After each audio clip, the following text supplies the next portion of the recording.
We move on to panel 5, Journeying Adria, Sustainable Tourism and Travel. Moderated by Majlind Lazimi, managing partner at Horwath HTL, our experts will explore the integration of sustainability into the tourism and travel sectors, focusing on how these industries can contribute to regional development while preserving our natural and cultural heritage. Majlind, the stage is yours. Tourism, as you know, especially after the pandemics, what we always say about is that there's a tourism revenge. So basically, people are eager to travel, to experience new kind of destinations.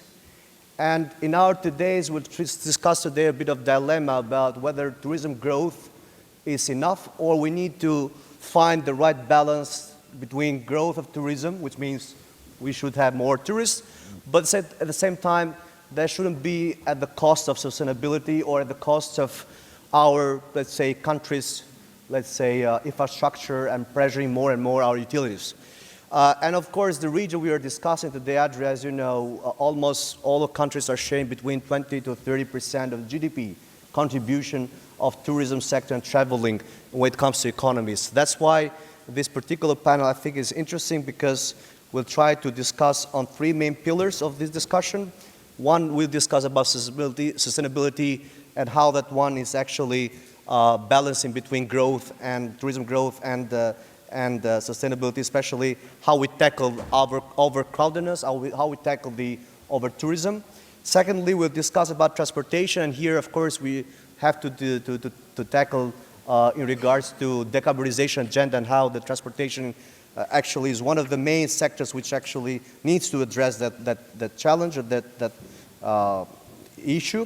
And thirdly, in the end, I think we'll have some time for the panelists to discuss about the future, how they see these 2 components, tourism and traveling, to actually what are the new trends and what are the global challenges and opportunities that we need to go forward. So this is just for the background, and as I said, I'm trying to be very quick in my remarks, so leaving more room to my panelists. So I'll start with the minister, actually.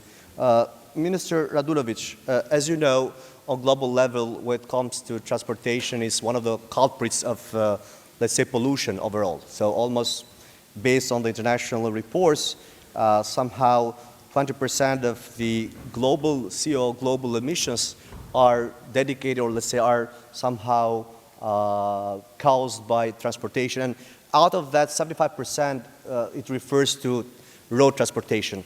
So in that, against that backdrop, in that background, what do you think should be some of the effective, let's say, measures that governments in general, but then we'll go to the second round to discuss about Montenegro government. What do you think are the most effective instruments that actually transportation sector could go smoothly towards decarbonization? First of all, I'd like to thank the host for this important event, and of course the moderator for these very interesting questions. So I think there's a twofold approach. I think a self-initiative is always extremely important, that the government sees the value of decarbonization, green energy, and pushing that agenda. I think the government in the past could have done a better job, and that we need to take a step forward and push that even further. Another good thing is, with our focus being on extension to the European Union, a lot of the measures needed for green transition are baked into ascension to the European Union. And so the self-initiative is good, but now we have an even bigger initiative with joining the greater European family. And so that kind of gives us another push into that direction. As it pertains to moving away a little bit from the road infrastructure, the focus needs to be a little bit more on cyclists, pedestrians, children, and elderly, how we can build good road infrastructure and support systems around them. As it pertains concretely to my ministry, we've forbidden import of cars older than 15 years. So now the standard is Euro 5. I think it's a great measure. That was a self-initiative that we took upon ourselves that kind of fits in line with the green transition. Another thing that I find really important, promotion of water transport. I think that's key. The mayor of Tivat mentioned that in his speech just a few minutes ago, and I fully support that initiative that we should promote waterborne transport far more than we have in the past, and that's another way of encouraging that green transport. During this summer, we're going to set up international water transport line between Budva and Dubrovnik, and I think, again, government standing behind projects like those definitely shows that we're interested, we believe in green transition, decarbonization, and those are concrete measures that the government is taking. Subsidies for use of rail, I think, is something that we should look into. I know the European Union is pushing very hard for transitioning towards using rail as much as possible. Potential subsidies from the government side to encourage users to start using rail as much as possible. Granted, I think in Montenegro we needed to fix up the rail industry quite a bit more to get it far more attractive, but subsidies is a great stepping stone along that path. And then currently working on a law for forbidding water pollution, and we're going to have a draft done in the next 6 weeks or so. So I think by mid-summer, end of summer, we're going to have a draft, that draft law ready to go into procedure in Parliament. So there's quite a few things that we're working on here as the government, and these all contribute towards decarbonization. Thank you very much for very insights, remarks regarding the question, which I think is fundamental, the way how the government's approach, because obviously is one of the main enablers to actually anticipate and accelerate the decarbonization agenda. Now, I'd like to switch my question to Jelena. I mean, obviously Mastercard is a big global player on various levels, not just on as a financial institution.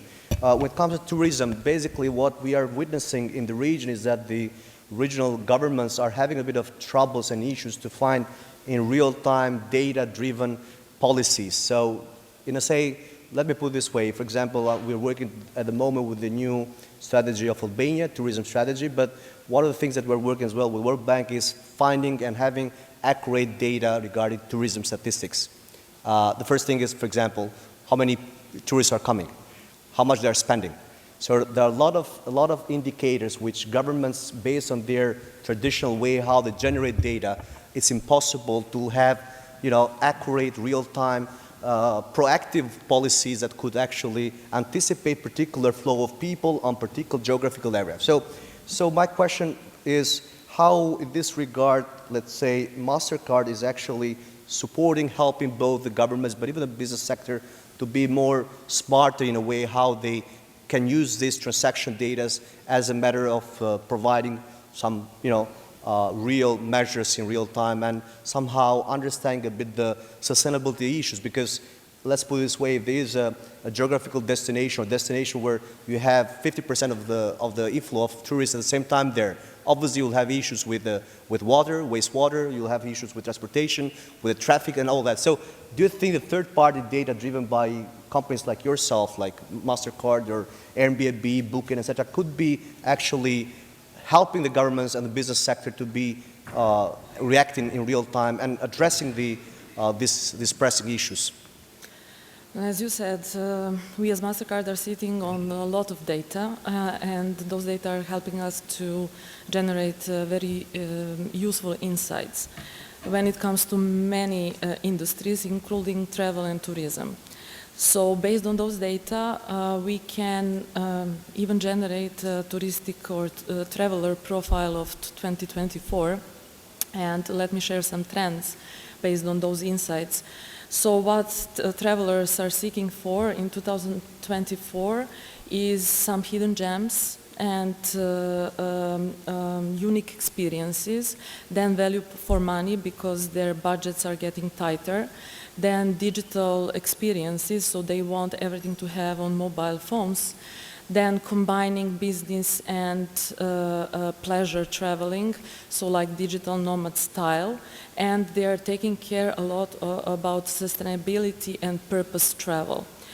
We have a special institute sitting in Mastercard, which is generating many reports. And based on 2024 outlook of Mastercard Economics Institute report, we are seeing that consumers are focused on discretionary spending, which means that they spend for what matters the most. They combine it with certain events, and also with some purpose and passion travel. Europe is the most visited continent, so 700 million global travelers are coming to Europe, which makes 54.5% of total travel. 1 out of 2 consumers are saying that travel is their biggest passion. And the most passionate are sitting in United Kingdom and Southeast Europe, meaning that they are saying that between 60 and 70% of them would keep the current spending or even increase the spending when it comes to travel. Travel is definitely part of our lives. We are connecting to people and places and building priceless memories. But what we are seeing is definitely that travelers are becoming more demanding. They want seamless travel from the moment they arrive to the moment when they departure from destination. And this is where we can help a lot, because we are offering different value propositions, benefits, and offers which are sitting at our priceless.com platform. This is a platform that features more than thousands of global offers, which is helping each destination to become more attractive. How? Let's use the example of Montenegro. If we want Montenegro to be more attractive, we will see, based on those travel habits, what the travelers are expecting to get. For example, they want more city breaks in general, and they want to combine summer breaks with sightseeing. That's how we are targeting those who are coming here or other destinations with some priceless offers, exclusive offers like sailing extravaganza, for example, at Adriatic Sea, or walking tour at Lovćen. How else we can help is by combining, as you mentioned at the beginning, data and insights, which are for us double anonymized and cumulative, and we are combining them together with public available information. And this is how we are designing this traveler profile. And this is, let's say, the outcome of our actually Tourism Insights platform, which is very powerful in helping governments, especially tourism sector and other decision makers, to bring informative and smart decision when it comes to tourism, which goes in line with their strategies. What's also important as another component is that travelers are becoming eco-cautious, which means that, for example, 81% of all travelers says that sustainability travel is extremely important. 66% of them are saying that they will even spend more if a travel contains this, let's say, carbon footprint element, meaning how to fight against carbon footprint. What does it mean? This means that we all need to sit down and work together, because there are a lot of things to be improved, namely in the area of what I just mentioned. We need to focus on the transportation to provide many options of public and, let's say, rental cars which are more electric than they are currently today. Then again, improve road infrastructure, focus on recycling, which is a pain point in our region. But for the foreigners, it is very strange. They don't see options here how to recycle, and also to see how to deal with dump sites, because this is something, again, common to our region. This means that we need to rely on local producers, which is good thing because definitely they are driving the growth of local economies. That's why we need to join forces if we want to transform how touristic sector looks like and attract more people to different destinations. Thank you. I think you provided a lot of interesting data which somehow, fill exactly the picture that, as I said earlier, the governments and all, private sector are sometimes missing the big picture. And based on your data that you are generating, I think you have really spotted the right key elements that it portrays what the tourists are looking for, what their experiences that they want to have in particular destinations. I think in that sense that will give some more food for thought for the decision makers in regards to next trends in tourism investments. Now, switching to another, I think, a gentleman which actually comes from the hands-on operationality of hospitality sector. And here, I think, Kai, I'd like to have your thought when it comes to hospitality industry, though it's not one of the biggest polluters in the world when it comes to CO emissions. Almost based on the data, they're saying about 8% of the overall CO2 emissions are culprit, say, towards hospitality sector. But then, what do you think is the main challenge? And I think that you already know big brands, as you are representing today, a big brand, already have started with their sustainability agenda, with their sustainability reporting, and for them it's very important, not just CO2 emissions, but even when it comes to electricity, energy efficiency, when it comes to water preservation, not spending water in vain. So what are the main challenges that you think that when it comes to global chain, it's easier to undertake, but then in this part of the world, as you know, most of the entrepreneur or the SMEs, but even the hospitality businesses are unbranded, let's say, kind of hotels. So do you think there's a bit of different kind of lanes that the big companies like Accor, Marriott, Hilton, etc. are following, and then where 80-something% of the real sector in the hospitality industry in this part of the Western Balkans is actually medium, let's say, size kind of companies, which do you think is costly for them to embark on this journey, or you see some benefits actually even for those companies to actually do that?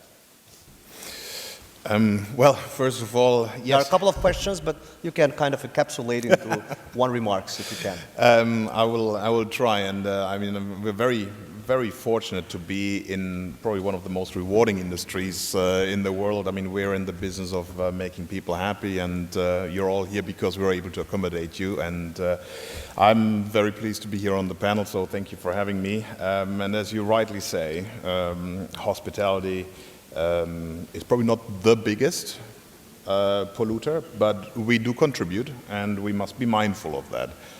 We're also heavily dependent on transportation, of getting people from A to B into the hotels. So we do actually, I did a bit of research, cause 1% of global energy. And 2% of carbon dioxide emissions are directly attributed to hospitality, which is considerable. So we are all there, and we're all tasked with tackling this issue. As you rightly say, hotel guests need water. We need water for cooking. We produce waste. And rather unfortunately, particularly in this region, waste separation, recycling has still a long way to go, particularly given the fact that there's a lot of cost reduction can be made there as well. And energy consumption. I mean, if you look at cities such as Hong Kong, China, the Chinese cities, if you go to Macau, what you see there just from a spend into energy, lighting is mind-boggling. So sustainability needs to be tackled, absolutely. And because we only have one world, we have a duty to leave a legacy for our children. And now turning over to brands have to lead the way because people trust brands. If brands start the journey, then the others, the independent hoteliers, will follow. And in all fairness, brands have come to the party fairly late. It has only become a major topic over the past 5 to 10 years. Not only because of their own desire, but also because customers, especially in the MICE industry, in the meeting industry, have started asking, what is your ESG policy? What are your sustainability initiatives? And if you want to have a meeting today, or if you want to be the host of a meeting for KPMG, Ernst & Young, for any of the big companies, you have to provide this data. Otherwise, they will not consider your hotel as a meeting venue. So this is something that is very important, and I think is the right way to do it, because it holds everyone accountable. Therefore, unbranded, privately owned hotels and other players in the tourism industry will have to follow. And it's not only about cost, because there's a study actually from Cornell University where there's a clear correlation between sustainability and the possible increase in average rate. Because the consumer, the guest, is actually happy to pay a higher rate if you operate sustainably. And just by a LEED certification, you are able to command about $20 higher average rate than a direct competitor who is not. And it's not always a cost attached to sustainability procedures, because I used to work for a company called Six Senses, which is one certainly on the forefront of sustainability. And in Thailand and Yao Noi, we had a chicken farm with 350 chickens. What do? They lay eggs. So what do? You take the eggs, they create a great experience for the kids. They come, pick their eggs with their own baskets, which we had in the villas. You go to breakfast, hand it over to the chef. Chef cooks the eggs. Fantastic experience. Recycling, upcycling, all of these things. So there is not always a cost attached to it. Actually, there are some cost savings possible.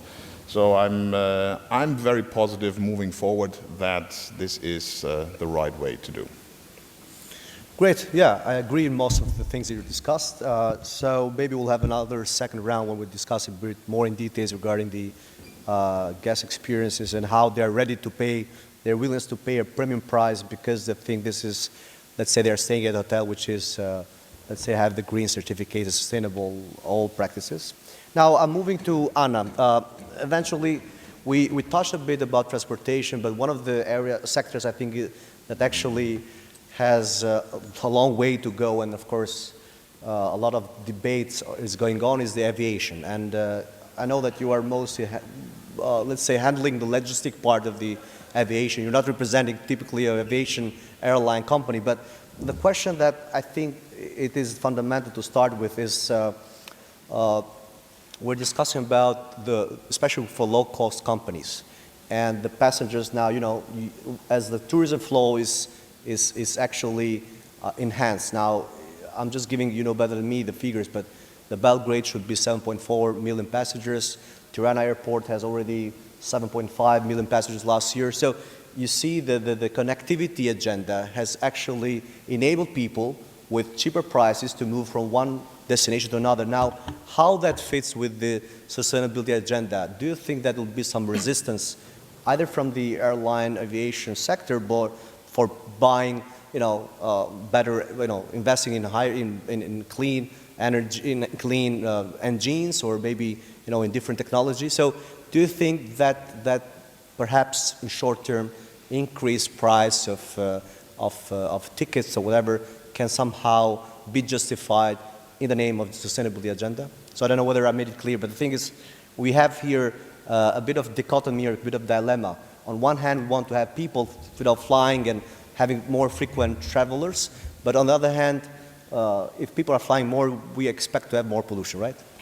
Good afternoon. First of all, I would like to thank you for having me here today.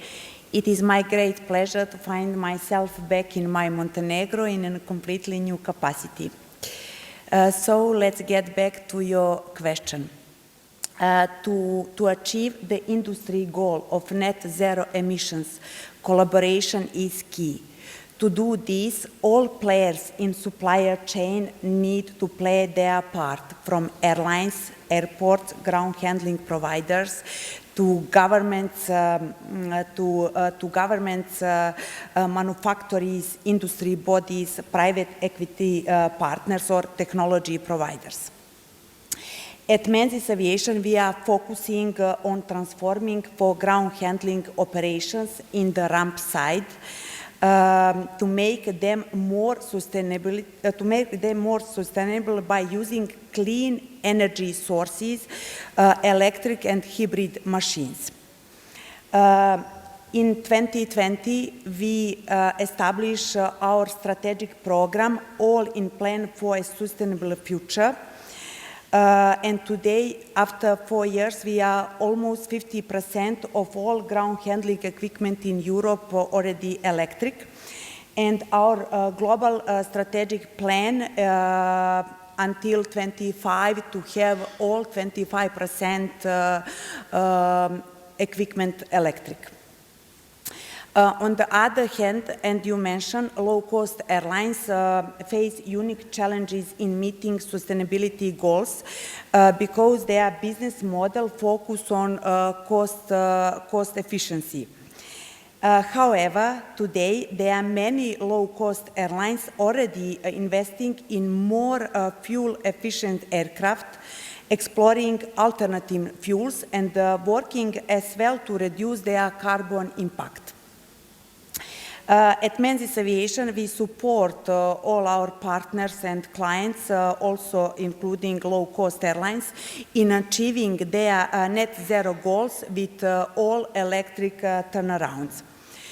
To conclude, the aviation sector really today is facing growing pressing to reduce the carbon footprint, especially as the public is more aware of these modern issues and passengers are the ones who demand more sustainable travel options. However, a little joke, I must notice that in Montenegro or Croatia, people are not protesting so much against noise from aircraft, which is a huge pollution factor. Anyone who had the opportunity to have coffee during summer season in Tivat or Cavtat Promenada knows about I'm talking, especially maybe from colleague from Regent. True. Thanks. Thank you. So now we are coming to a second round of questions, which eventually we have been discussing so far, that impact that the hospitality industry has been kind of, putting a burden, let's say a cost towards the environment, towards the climate change. But then the other question, the same is valid, how the climate change actually has impacted the whole industry, the whole business, let's say, business model. So, I mean, just as an illustration, we were witness a few days ago in what happened in Dubai with that apocalyptic kind of storm. So all of a sudden, Dubai being one of the maybe top destinations of the world in terms of tourism, then you saw the cost of that one day raining for the business and for everything was enormous. So in this respect, I would like to start again with you, Minister Radulović. I mean, I know that at the moment the government of Montenegro is very much focusing on a new kind of investment program, investing strategically in the transportation infrastructure projects. Can you elaborate what kind of specific initiatives you are basically designing so that on one hand you are careful about the business, the climate, but on the other hand you want to mitigate any potential risks that due to the climate change, though being a small country, still you cannot be, let's say, immune from. So could you be more specific this time in terms of what your portfolio as a minister doing, but basically Montenegro is having as a strategic kind of action plan? Sure. I'll start with our portfolio of projects to begin with. As it pertains to roads and highway infrastructure, we have 9 big projects that we're going to start or finish in the next 6 years. We're going to finish the road to Serbia, Bar-Boljara Highway, which will in the end enable us to be able to connect the port of Bar much better with Serbia and the rest of Central Europe. The port has been a completely underutilized natural resource of ours for years, if not decades, in the past, and that's something that we need to mitigate as soon as possible. We're looking to build in every direction. We're going to start and finish the road under Ivica Peć, which will connect us to Kosovo and potentially open up another area for for tourism in the western Kosovo region. We're going to build as well Adriatic-Ionian Highway.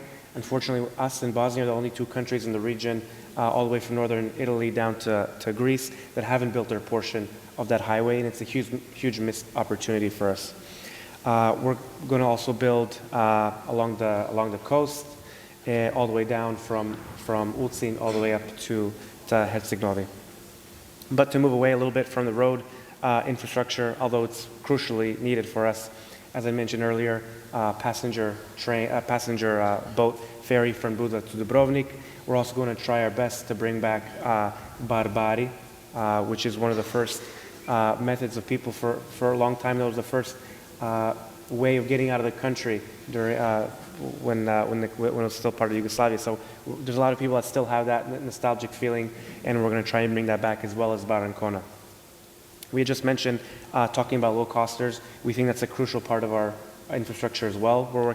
We have a working group that we set up at the end of December, trying to figure out a way to bring more low-costers to the region. We understand that we have a competitive disadvantage as it pertains to Dubrovnik and Tirana being really popular with low-costers. However, we do feel there's a piece of the pie that we can take, and we're going to do our best to take that piece of the pie.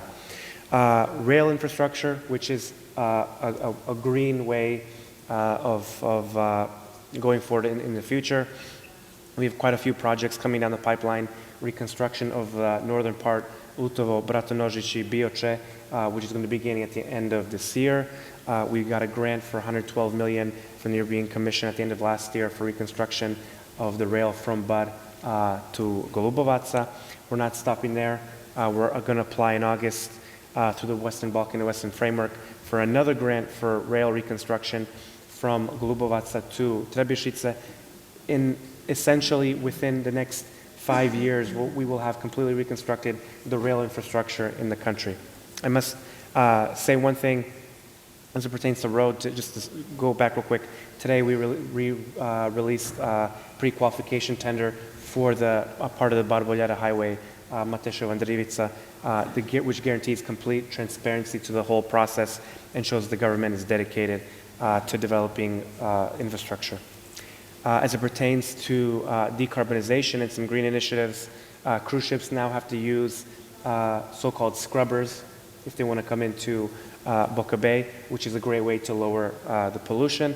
And as it pertains to the airports have signed the Toulouse Declaration, which signs a commitment of decarbonization, zero carbon emissions by 2050.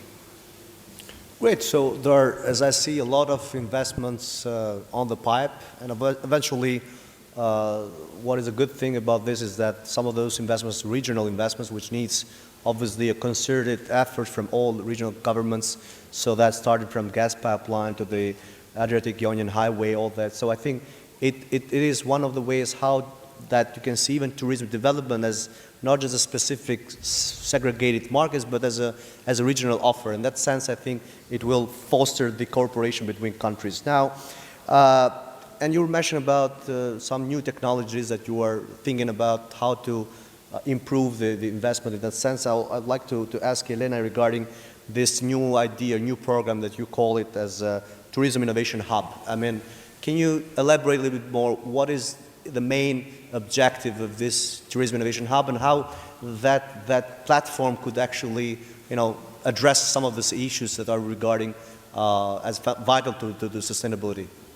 Tourism Innovation Hub is a hub that is working with governments, public agencies, also destination management organizations in order to create more sustainable, resilient and inclusive tourism industry.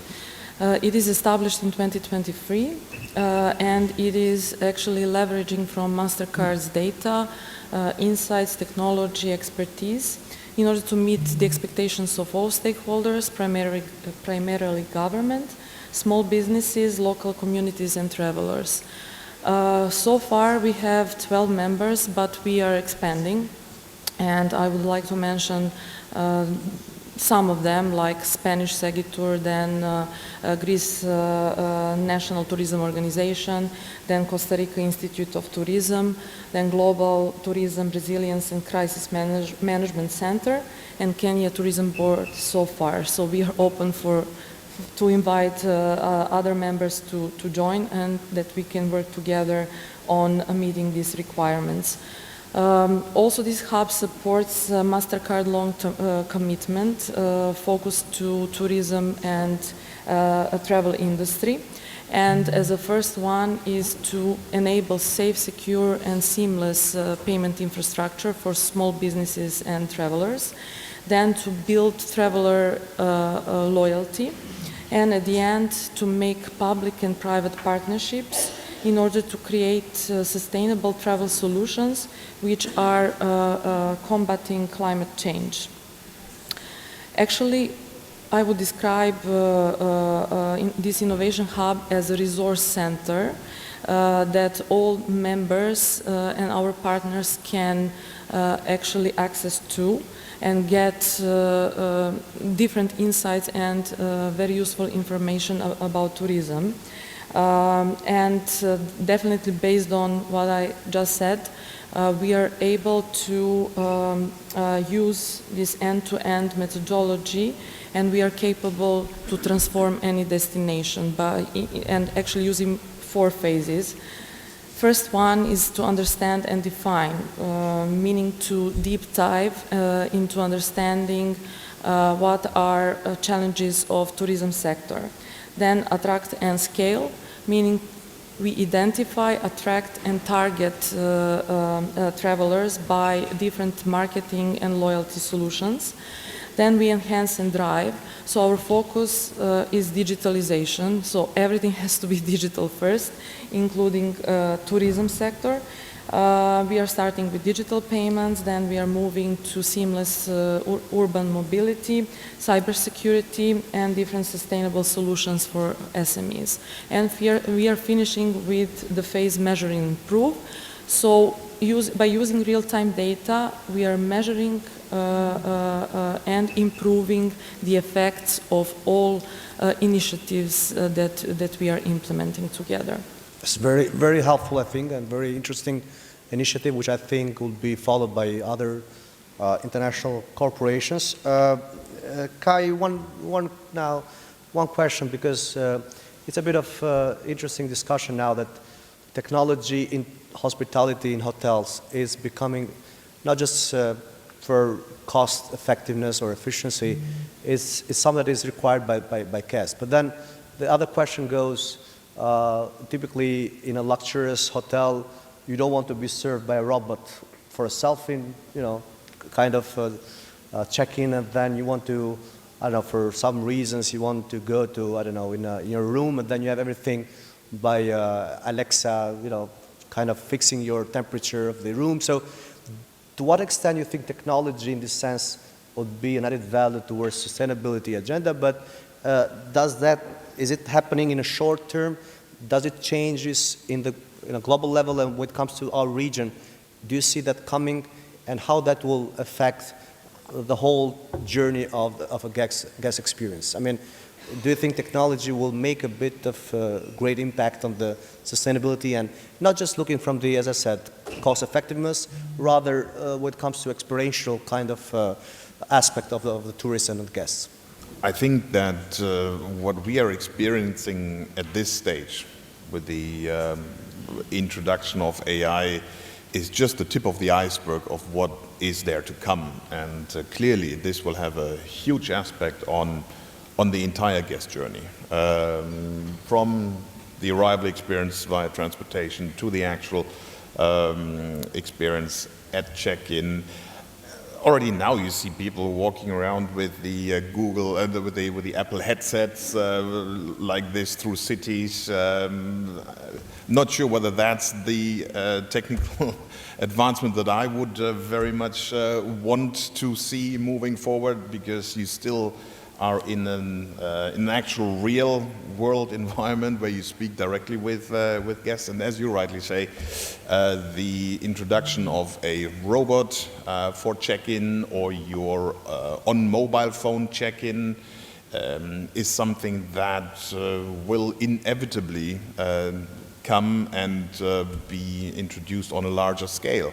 However, for true service, personalized, individualized service, at this stage can only be done through people, through persons. And so I foresee that receptionists will still have a safe job and that this concierges will still continue to exist. Will they make use of new technology? Absolutely, because you have more data available. You can personalize the stays better. So some hotels, you can already upload preferences, so the dimming in the room is automatically set.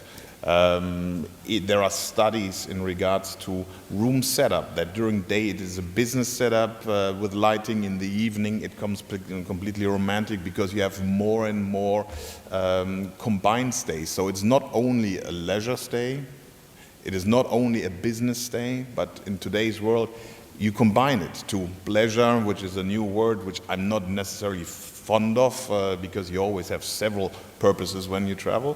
But this is clearly something that is coming. And sustainability at the same time. A lot of hotel companies have actually taken it a step too far. And in this sense, I was asked about Regent Hotel. I mean, you have this green certificate, like how that has impacted your initiatives, and how do you think that, what would be the next steps towards that? I mean, yeah, so we have since 2 years now, well, actually since last year, we just renewed the Green Key, and it is something that is very close to my heart because, as I said, we only have one world, and everyone has to do something to leave this legacy behind. And just let me quickly get back to the point that I was making, that some hotel companies have taken it too far. So basically, they have given you the option of not having a cleaning service of your room and for a €5 reduction on the bill, for example. Yeah. This is not a sustainability initiative. When you go on travel at home, do you change your towel every single day?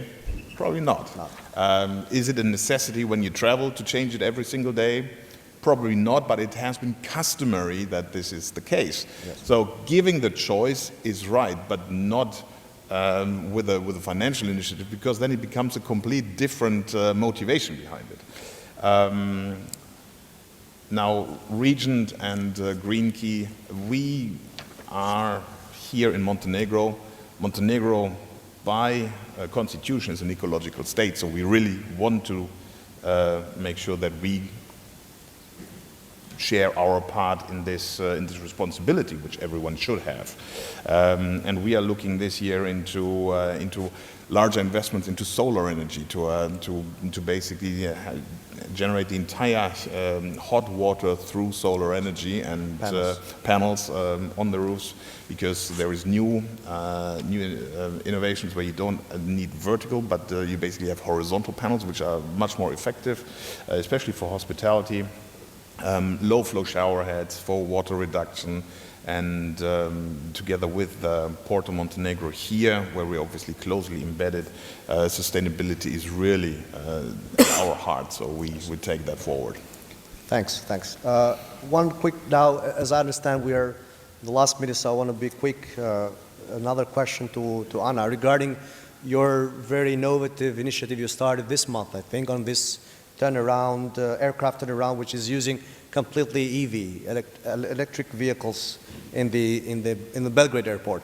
Can you tell us a bit more about this initiative, and do you think that could be basically expanded in other airports in the region? Yes, correct. Menzies has recently completed the first all-electric turnaround to Air Serbia at Belgrade Airport. We are very proud to be first company in the region to perform a completely green turnaround to our clients. There is a huge potential for sustainability in the aviation industry. However, there are many challenges and obstacles. First of all, it's high expensive, and second, it's very important clear regulations which will, from the government, which will support the industry transition. We truly believe that our very positive example from Belgrade airport will inspire others in the region. Who doesn't know, briefly, we are a UK company. We are the world #1 company providing airport services. We are everywhere on 6 continents and more than 300 airports in UK, Europe, USA, Africa, Asia, Middle East, and today we are in Serbia with aim to expand our operations in all Western Balkan countries. That's great news to hear, and I think, as I said, since this part of the Western Balkans now is really enjoying a very uprising trend of tourists, I think that would be very much indeed appreciated, not just from the airport authorities, but even for tourists that are, as passengers. Well, I think we are coming close to the end, but before we close it now, and as far as I understand, having the last panel is always not a privilege in this case. But as I started with the minister, I'd like to finish with the last question for him. I mean, I was looking at his CV and I was very impressed by the fact that he was working for some time in the US, even with technological companies, including Tesla. In that sense, how much do you think that is realistic?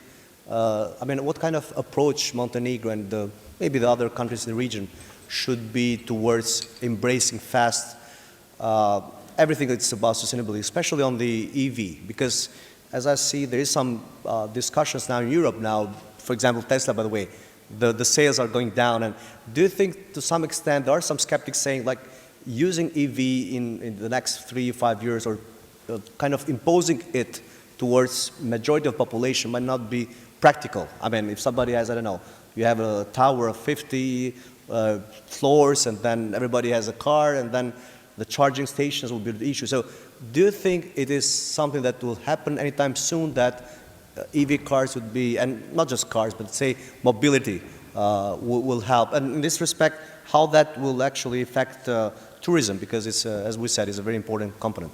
So please give some of your previous experience and how that would be somehow a lesson for Montenegro to be applied. I'm trying to put my money where my mouth is as it pertains to my background with Tesla and electrical charging infrastructure. And I don't want to spoil it soon, but I managed to negotiate from one of the embassies here in Montenegro a donation. It'll be coming in the next few weeks of an electric car and 2 large electric stations that we're going to put on our highway from Podgorica to Mataševo. And with that, I want to symbolize and show that this is something that we should aspire to. The green energy is the future. But at the same time, I would like to say I don't think it should be forced. I think it should be a natural trend. I think it's a lot easier to talk about electric charging infrastructure if you're in some of the more wealthier countries of Europe. It's much easier to adapt these practices and to buy fully electric vehicles and to have the electric charging infrastructure if you're living in Germany or France than it is in Montenegro yet. So I think I want to set up the path forward with the electric charging infrastructure, but I don't think it should be forced in any way. I think it should be a natural progression. We for sure are looking down the path towards transitioning away from and decarbonization, but it should be a natural path for us as it pertains to electric charging and electric vehicles. The average age of vehicles here are 15 years. I think it kind of shows that the purchasing power of the citizens of Montenegro aren't at that level that they can be in mass purchasing electric vehicles, and that it should be a natural progress instead of kind of forcing that on the citizens to buy. As it pertains to tourism, by putting these electrical charging stations on the freeways, which we'll be doing in the next period, it's going to be a good signal to people that are coming in from the region that do have electric cars, that they can actually use electric infrastructure when they're coming in during the summer months. Thank you very much. So, ladies and gentlemen, it was a very interesting panel discussion. In essence, I think what we have seen and witnessed today from the early morning till today, last panel, I think in essence we are discussing about sustainability as the only choice, the only game in town. And basically in this case, what we say is that people and planet should prevail above profits and sometimes above daily politics. So by thanking all panelists for their very interesting insights, I'd like to close this panel and thank you to the speaker, a master of the ceremony, that he was very punctual on spotting that time to time to me. So thanks again.